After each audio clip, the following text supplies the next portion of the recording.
তো রাতে একটা ছেলে, তো কয়েকজন রাখি আসছেন, আসার সাথে সাথে ওদের উপর আক্রমণ করে বসছে। কি হয়েছে ওই ছেলের? ও ছেলে জিনে আক্রান্ত করছে, একটা না কয়েকটা। আচ্ছা।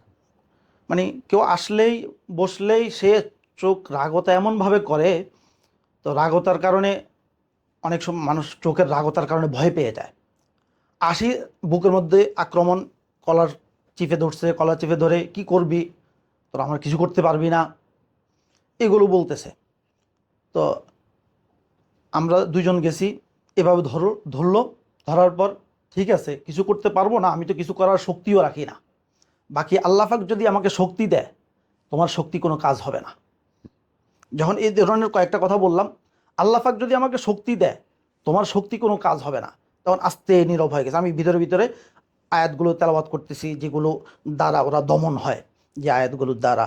আয়াতুল কুরসি আছে, আর অন্য অন্য আয়াতগুলো আছে। তো এগুলো আস্তে আস্তে সে নীরব হয়ে গেছে। নীরব হয়ে যাওয়ার পর এরপরে তাকে রাখি করার পর অনেক কষ্ট হয়েছে। এটা অনেক উত্তেজিত করার পর অনেক কষ্ট হয়েছে। আলহামদুলিল্লাহ, আল্লাহ পাক এটার দ্বারা সে দমন হয়ে গেছে।